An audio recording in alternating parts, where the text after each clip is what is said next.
5 orang pelaku hijrah yang langsung terkoneksi dengan keberangkatan Nabi. Abu Bakar As-Siddiq, Ali bin Abi Thalib, Asma binti Abu Bakar, Abdullah bin Abu Bakar, yang kelima Amir bin Fuhairah. Oke, bismillah. 1 Abu Bakar. Teman-teman, yang dipilih menemani Nabi siapa? Pertanyaannya kenapa? Itu dulu, itu kuncinya. Kata kuncinya, kenapa yang dipilih Abu Bakar As-Siddiq?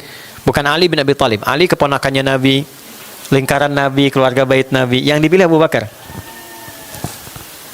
Oke, 1. Loyalitas tanpa batas. Nih, Abu Bakar itu sahabat yang paling loyal. Bila dibandingkan dengan Ali bin Abi Thalib, mungkin masih pintar Ali. Walaupun Ali masih muda. Dengan Umar, mungkin masih pintar Umar.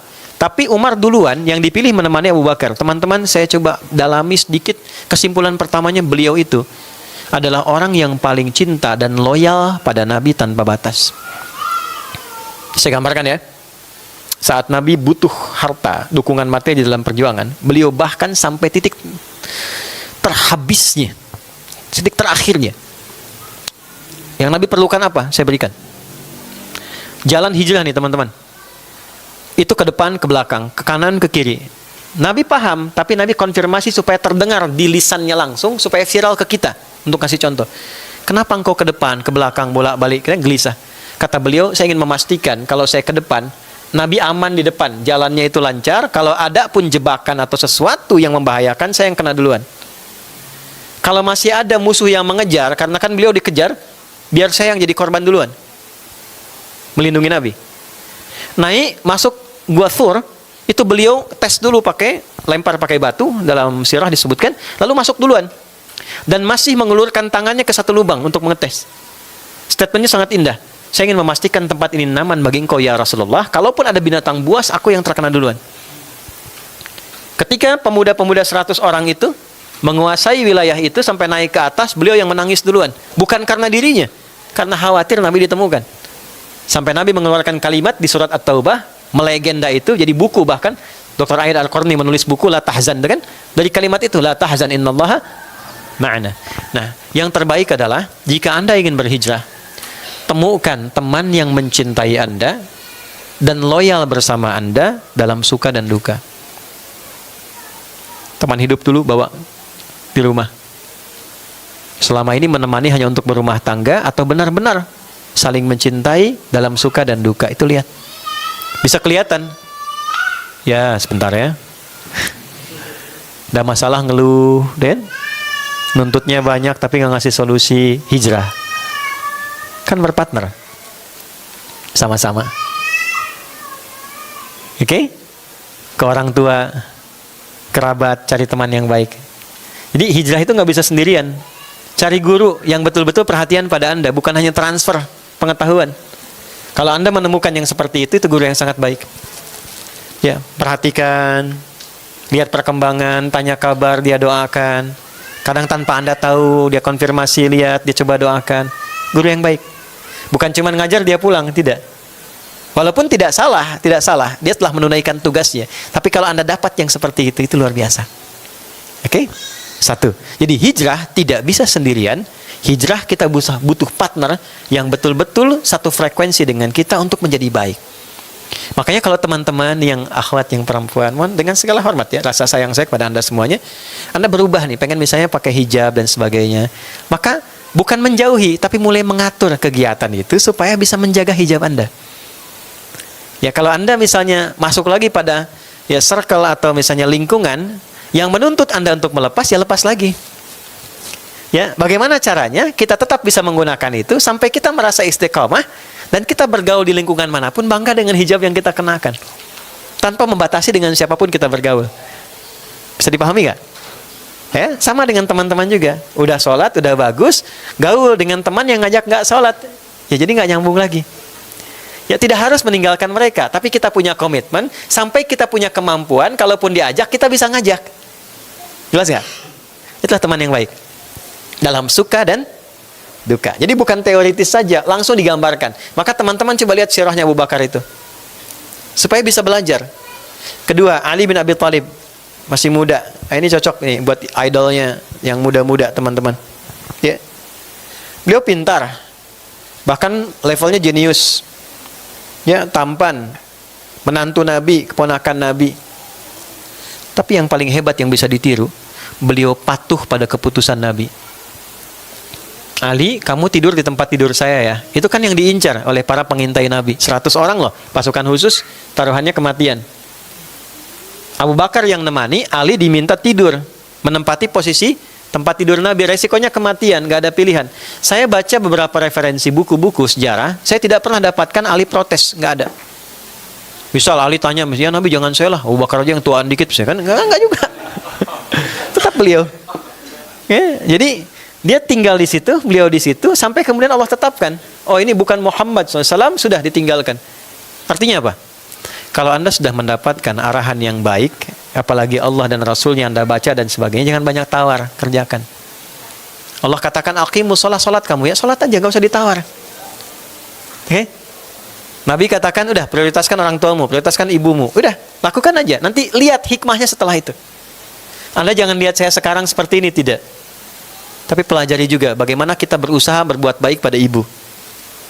Bagaimana kita berusaha sabar menghadapi tantangan dan sebagainya. Ya, artinya apa? Nggak mungkin Allah perintahkan tanpa sayang, itu nggak mungkin.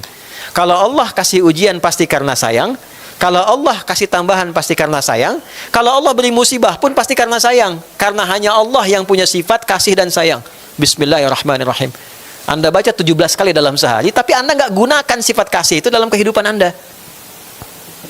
Ya, begitu mendapatkan kenikmatan, sayangnya nggak dipakai, sehingga semua blast dilewati.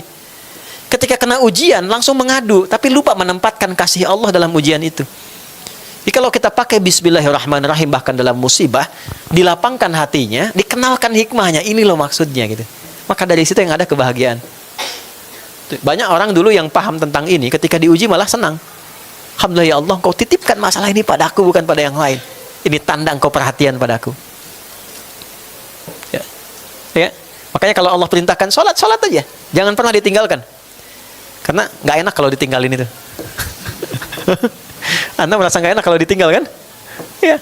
Terus kita tinggalkan Allah. Hati-hati yang perempuan belum nikah ya, hati-hati itu. Ya, kalau ada yang melamar ke rumahnya, cek dulu sholatnya bagus gak? Ya, kalau nggak sholat pertimbangkan dulu. Allah aja ditinggalkan, apalagi Anda. Jelas ya, teman-teman? Oke, Asma itu luar biasa. Teman-teman, energik, kreatif, hebat. Terus hobinya juga luar biasa. Itu kan naik turun bukit, 6-5 bukit.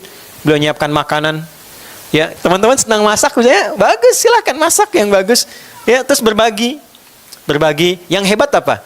Asma itu saking kreatifnya, begitu nyiapkan makanan, terus wadah tempatnya itu nggak ada pengikatnya, mau jatuh. Beliau langsung sobek bagian bajunya, dijadikan 2, satu buat sabuk, satu lagi buat pengikat tempat makanan, sehingga disebut dzatun litaqain. Maksudnya apa? Jadilah perempuan yang selalu semangat, selalu kreatif, dan selalu merespon setiap keadaan itu dengan presisi. Ya, dengan terukur. Itu Asma. Nanti teman-teman cari sendiri sirahnya Asma binti Abu Bakar. Abdullah bin Abu Bakar itu dari kecil diajarin fisiknya yang kuat, akalnya yang sehat, ibadahnya yang bagus. Sampai ditugaskan langsung, tolong amati. Ini orang Quraisy masih ngejar nggak? Selain ngantarkan makanan, lihat ke bawah. Maksudnya apa? Kalau punya anak-anak, dari kecil dilatih, selain fisiknya yang sehat, olahraga yang bagus, diajarkan juga ya ilmu-ilmu yang baik, sehingga terasah pengetahuannya sesuai dengan bakatnya. Dulu orang kalau sudah 9 tahun tuh, apalagi perempuan, itu matang semua. Ada 3 orang anak kecil laki-laki datang ke depan Ka'bah. Ini viral. 3-tiganya bilang gini, ya Allah, izinkan aku nanti jadi presiden. Temannya bilang, ya Allah, izinkan aku kalau dia presiden, aku panglimanya. Yang satu bilang, ya Allah, izinkan aku kalau dia presiden, dia panglima, aku penasehatnya. 3-tiganya berdoa. Dalam waktu yang durasi singkat, anak itu masih kecil, ukuran 5-7 tahun lah.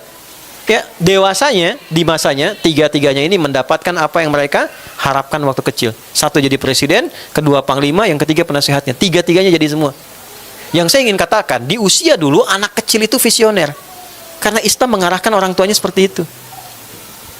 Coba cek sekarang.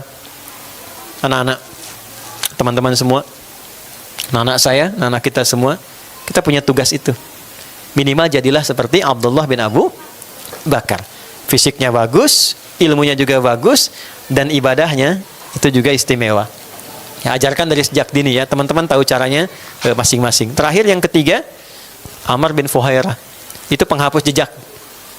Penghapus jejak. Jadi begitu Nabi jalan, dihilangkan supaya tidak ketahuan orang yang mengikuti. Ya, di antara hikmahnya adalah selalu membuat strategi yang baik dan dibawa ke ilmu hikmah menutup amalan yang kira-kira tidak harus dipublikasikan. Tuh. Jadi kalau ada kegiatan yang kira-kira nggak harus orang tahu ya, tutup aja. Hapus jejaknya. Jangan cuma di lagu menghapus jejak. Tuh ya. Nah, tapi buktikan dalam kehidupan. Yang nggak bagus, hapus. Supaya riaknya hilang. Amal nggak usah disebut-sebut. Alhamdulillah ini ada rumah musyawarah, ini fulan-fulan gini. Jaga hatinya. Kalau nggak bisa jaga hati, ambil yang sir. In tubdus sadaqati fa ni'ma hi wa in tukhfuha wa tu'tuhal fuqara fa huwa khairul lakum. Kalau Anda mau yang sifatnya terbuka, nggak apa-apa kalau bisa jaga hati. Tapi kalau nggak bisa jaga, silent aja. Pilih mode silent. Disamarkan aja. Jelas ya? Nah, ini gambaran-gambaran 5 sosok. Jadi untuk berhijrah, 1, niatkan punya teman yang baik. Oke? Yang kedua, berupayalah untuk menaati Allah dan Rasul-Nya. Yang ketiga, selalu berusaha mengembangkan pengetahuan sehingga iman itu ditopang oleh ilmu yang kuat. Yang keempat, selalu semangat, kreatif, walaupun orang memandang kita biasa-biasa. Maksudnya apa? Dari Asma tadi yang perempuan. Orang menyebutnya kamu perempuan, kamu terbatas. Tidak. Buktinya Asma juga bisa naik bukit. Buktinya Asma juga semangat. Buktinya Asma juga pintar. Dan yang terakhir, kalau sudah beramal, jaga amal itu dengan baik. Tidak harus kemudian marak dipublikasikan. Jelas Mas ini? Itulah hijrah. Itulah hijriyah, dan itulah resolusi yang bisa kita siapkan menyambut tahun baru 1447. Saya sudah sampaikan, Anda sudah dapatkan, tinggal dipraktekkan. Silahkan bedakan rasanya, rasakan bedanya, dan pasti akan terasa bedanya. Saya kira itu teman-teman sekalian. Terima kasih untuk teman hari ini.